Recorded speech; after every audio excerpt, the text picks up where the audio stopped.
अस्सलाम वालेकुम नाज़रीन। मैं हूं आपका मेज़बान सैयद ज़ीशान हैदर और आप देख रहे हैं मेरा यूट्यूब चैनल सदा टेलीमीडिया। इशफाक नामा के पहले प्रोग्राम के साथ हाजिर खिदमत हूँ। आइए शुरू करते हैं आज का पहला प्रोग्राम। एक दफ़ा रेडियो पाकिस्तान की लाइव नशियात में इशफाक अहमद साहब के दोस्त ए हमीद ने गुर्बत और बेरोज़गारी पर बात छेड़ दी। कहने लगे कि पाकिस्तान में तालीम की कमी नहीं है, नौजवानों के पास बेशुमार डिग्रियां हैं लेकिन इनको काम नहीं मिल रहा। तो इशफाक साहब ने कहा, काम तो हर जगह मिलता है, ये लोग काम करना नहीं चाहते।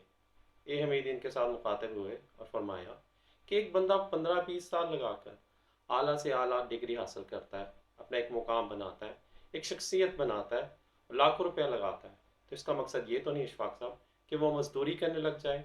अगर उसने मज़दूरी ही करनी थी तो वो इतनी पढ़ाई लिखाई डिग्रियां अपना टाइम ज़ाया क्यों करे, अपने माँ बाप का पैसा ज़ाया क्यों करे।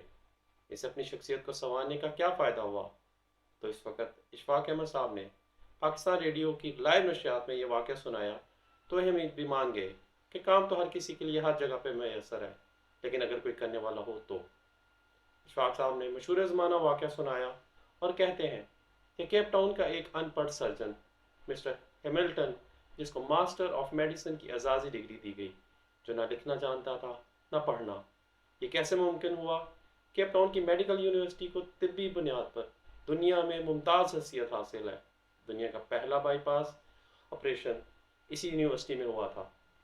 इस यूनिवर्सिटी से चंद साल पहले एक ऐसे स्याफाम शख्स को मेडिसिन की एजाज़ी डिग्री से नवाजा गया जिसने ज़िंदगी में कभी स्कूल का मुंह नहीं देखा था, जो ना अंग्रेज़ी का एक लफ्ज़ पढ़ सकता था और ना ही लिख सकता था। लेकिन फिर एक सुबह आई जिसमें दुनिया के मशहूर सर्जन प्रोफेसर डेविड डेनट ने यूनिवर्सिटी के ऑडिटोरियम में ऐलान किया, हम आज एक ऐसे शख्स को मेडिसिन की एजाज़ी डिग्री दे रहे हैं जिसने दुनिया में सबसे ज़्यादा सर्जन पैदा किए, जो एक गैर मामूली उस्ताद, एक हैरान कुन सर्जन है और जिसने मेडिकल साइंस और इंसानी दिमाग को हैरान कर दिया। इस ऐलान के साथ ही प्रोफेसर ने हैमिल्टन का नाम लिया और पूरे ऑडिटोरियम ने खड़े होकर इस्तकबाल किया। इस यूनिवर्सिटी की तारीख का सबसे बड़ा इस्तकबाल था। हैमिल्टन केप टाउन के एक दूर दराज गांव सिनियाटी में पैदा हुआ। इसके वालिदैन चरवाहे थे। वो बकरी की खाल पहनता था और पहाड़ों पर सारा सारा दिन नंगे पाँव फिरता था। बचपन में इसका वालिद बीमार हो गया था, लिहाजा वह भेड़ बकरियां छोड़कर केप टाउन आ गया। उन्हीं दिनों केप टाउन यूनिवर्सिटी में तामीराती काम जारी था। वो यूनिवर्सिटी में मजदूर भर्ती हो गया। उसे दिन भर की मेहनत मुशक्क़त के बाद जितने पैसे मिलते थे वही पैसे घर भिजवा देता था और खुद चने चबाकर खुले आसमान तले ग्राउंड में सो जाता था। वो बरसों मजदूर की हैसियत से काम करता रहा। तहमीरात का सिलसिला ख़त्म हुआ तो वो यूनिवर्सिटी में माली भर्ती हो गया और टेनिस कोर्ट की घास काटने का काम मिला।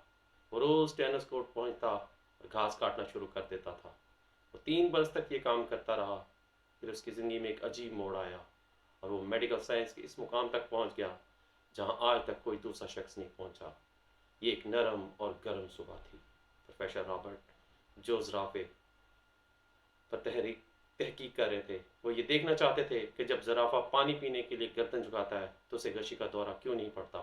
उसने ऑपरेशन टेबल पर एक ज़राफ़ा लटाया, इसे बेहोश किया, लेकिन जो ही ऑपरेशन शुरू हुआ ज़राफ़े ने गर्दन हिला दी। चनाचा उन्हें एक ऐसे मजबूत शख्स की ज़रूरत पड़ गई जो ऑपरेशन के दौरान ज़राफ़े की गर्दन जकड़ी रखे। प्रोफेशनल ऑपरेशन थिएटर से बाहर आए तो सामने हैमिल्टन घास काट रहा था। प्रोफेसर ने देखा वो एक मजबूत कद काट का सेहतमंद नौजवान है। उन्होंने उसे इशारे से बुलाया और उसे ज़राफ़े की गर्दन पकड़ने का हुक्म दे दिया। हैमिल्टन ने गर्दन पकड़ ली। ऑपरेशन 8 घंटे तक जारी रहा। इस दौरान डॉक्टर चाय और कॉफ़ी के वक्फे करते, लेकिन हैमिल्टन ज़राफ़े की गर्दन थाम कर खड़ा रहा। ऑपरेशन ख़त्म हुआ तो वो चुपचाप बाहर निकला और जाकर घास काटना शुरू कर दी। दूसरे दिन प्रोफेसर ने इसे दोबारा बुलाया और ज़राफ़े की गर्दन पकड़कर खड़ा हो गया। इसके बाद ये उसकी रूटीन हो गई। वो यूनिवर्सिटी आता, 8-10 घंटे ऑपरेशन थिएटर में जानवर को पकड़ता और उसके बाद टेनिस कोर्ट की घास काटने लगता। वो कई महीने ये काम करता रहा और उसने इस ड्यूटी का किसी किस्म का अजाफी कोई मुआवजा तलब नहीं किया और ना ही शिकायत की। प्रोफेसर रॉबर्ट जोन्स, जो इस इस्तकामत इख्लास से मुतासर हो गए थे, और उन्होंने उसे माली से लैब असिस्टेंट बना दिया। हैमिल्टन की प्रमोशन हो गई।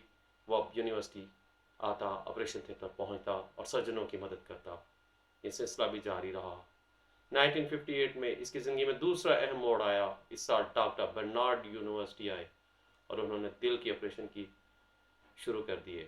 ہیملٹن ان کا اسسٹنٹ بن گیا۔ وہ ڈاکٹر برنارڈ کے کام غور سے دیکھتا۔ ان آپریشنوں کے دوران وہ اسسٹنٹ سے ایڈیشنل سرجن بن گیا۔ اب ڈاکٹر آپریشن کرتے اور آپریشن کے بعد اسے ٹانکے لگانے کا فریضہ سونپ دیتے۔ وہ انتہائی شاندار ٹانکے لگاتا تھا۔ اس کی انگلیوں میں صفائی اور تیزی تھی۔ اس نے ایک دن میں 50 لوگوں کے ٹانکے لگائے۔ وہ آپریشن تھیٹر میں کام کرتے ہوئے سرجنوں سے زیادہ انسانی جسم کو سمجھنے لگا۔ چنانچہ بڑے بڑے ڈاکٹروں نے اسے جونیئر ڈاکٹروں کو سکھانے کی ذمہ داری سونپ دی۔ وہ جونیئر ڈاکٹرز کو آپریشن کی تکنیک سکھانے لگا۔ وہ آہستہ آہستہ یونیورسٹی کی اہم ترین شخصیت بن گیا۔ وہ میڈیکل سائنس کی اصطلاح سے ناواقف تھا، لیکن وہ دنیا کے بڑے بڑے سرجن سے بہتر سرجن تھا۔ 1970 میں اس کی زندگی میں تیسرا موڑ آیا۔ اس سال جگر پر تحقیق شروع ہوئی تو اس نے آپریشن کے دوران جگر کی ایسی شریان کی ناش دہی کر دی جس کی وجہ سے جگر کی منتقلی آسان ہو گئی۔ اس کی اس نشاندہی نے میڈیکل سائنس کے بڑے دماغوں کو حیران کر دیا۔ ہیملٹن یہ مقام اخلاص اور استقامت سے حاصل کیا۔ وہ 50 برس کیپ اسٹون یونیورسٹی سے وابستہ رہا۔ ان 50 برسوں میں اس نے کبھی چھٹی نہیں کی۔ وہ رات 3 بجے گھر سے نکلتا، 14 میل پیدل چلتا ہوا یونیورسٹی پہنچتا اور ٹھیک 6 بجے تھیٹر میں داخل ہو جاتا۔ لوگ اس کی آمد و رفت سے اپنی گھڑیاں ٹھیک کرنے لگے تھے۔ ان 50 برسوں میں اس نے کبھی تنخواہ میں اضافے کا مطالبہ نہیں کیا۔ اس نے کبھی اوقات کار کی طوالت اور سہولتوں میں کمی کا شکوہ نہیں کیا۔ پھر اس کی زندگی میں ایک ایسا وقت آیا جب کہ اس کی تنخواہ اور مراد یونیورسٹی کے وائس چانسلر سے زیادہ تھی اور اسے وہ اعزاز ملا جو آج تک میڈیکل سائنس کی کسی شخص کو نہیں ملا۔ وہ میڈیکل ہسٹری کا پہلا ان پڑھ استاد تھا۔ وہ پہلا ان پڑھ سرجن تھا جس نے زندگی میں 30,000 سرجنوں کو ٹریننگ دی۔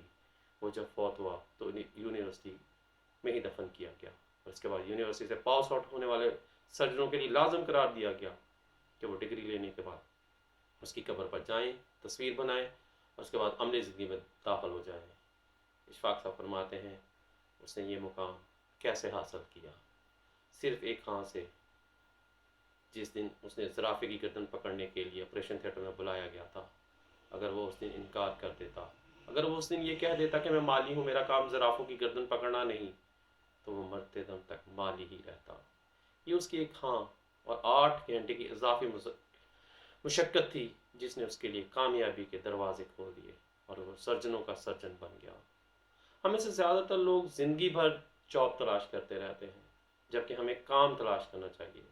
دنیا کی ہر جاب کا کوئی نہ کوئی کرائیٹیریا ہوتا ہے اور یہ جاب صرف اس شخص کو ملتی ہے جو اس کرائیٹیریا پر پورا اترتا ہے۔ جب کام کا کوئی کرائیٹیریا ہی نہ ہوتا ہو تو میں چند منٹوں میں دنیا کا کوئی بھی کام کر سکتا ہے اور دنیا کا کوئی بھی طاقت مجھے اس کام سے باز نہیں رکھ سکے گی۔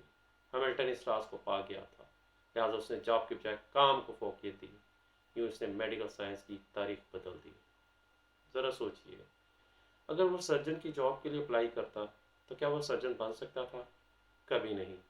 لیکن اس نے کھرپانچے نیچے رکھا، زرافے کی گردن تھاپی اور سرجنوں کو سرجن بن گیا۔ ہم اس کے لیے بے روزگار اور ناکام رہتے ہیں کہ صرف جاب تلاش کرتے ہیں، کامیاب کام نہیں۔ اشفاق صاحب فرماتے ہیں کہ اپنی انا کو مار دیجئے، جو کام ملے بسم اللہ پڑھ کر شروع کیجئے۔ اس میں برکت دینا، ترقی دینا آپ کے اختیار میں نہیں، وہ جس کے اختیار میں ہے وہ بہتر جانتا ہے۔ وہ صرف آپ کی نیت کو بھانپتا ہے اور اس کائنات میں کام کبھی ختم نہیں ہوتا، ہاں کام کرنے والا ختم ہو جاتا ہے۔ تو ناظرین، یہ تھا ہمارا آج کا اشفاق نامہ۔ امید ہے آپ کو پسند آیا ہوگا۔ اگلے پروگرام تک کے لیے اپنے میزبان کو اجازت دے دیے۔ تب تک اللہ حافظ۔